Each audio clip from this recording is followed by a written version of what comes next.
kay mga higala. Nag-apply ta og urea of type 14 nga abono kay hapit na muulan. Sama sa akong ingon nga every 6 months ta mo butag abono kay para dili magasgas kayo ato ang yuta kay okay raman.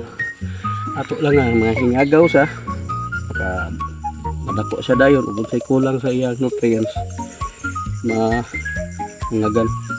So mo na ako ipakita aron sa pag-apply kay since nagagmay pa man siya. Gagmay pa asong kuan dili kay daghan pang atong application. So according sa mga expert, sa mga nakauna na, sa may mga experience, yung ani nga edad, ani kadako nga tanom na sa kakao.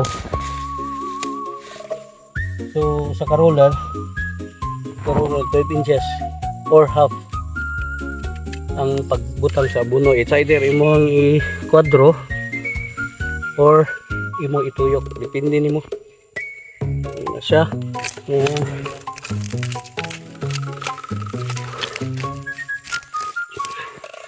So ang kalutan, ang kilid-kilid, magimo ta og kanal para nako niya. Mo anak ko sa kanal para dito ta mo butang og mo apply sa application. Yan. Pwede nimo sa tabunan sa balas ug balik.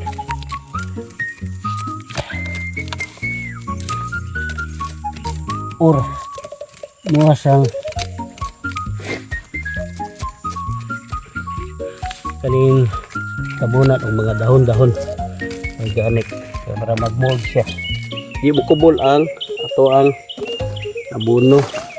So kanin siya siguro wala ni mga dutay ra jud kaayo tunga sa ani nga lata. Kaya dili gani nako ni hot doon. Makakaon lang gid siya. Synthetic. Kung baga sa mga doktor na is alternative organic and synthetic. Kung sa tao pa proper prescription lang dire sa tanom, proper application sa ato ang abono. Karon balas akong kitabon kay ang yuta diri mag-umog man sa init kayo.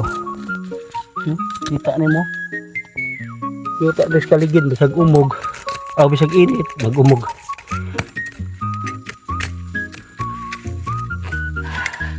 Okay.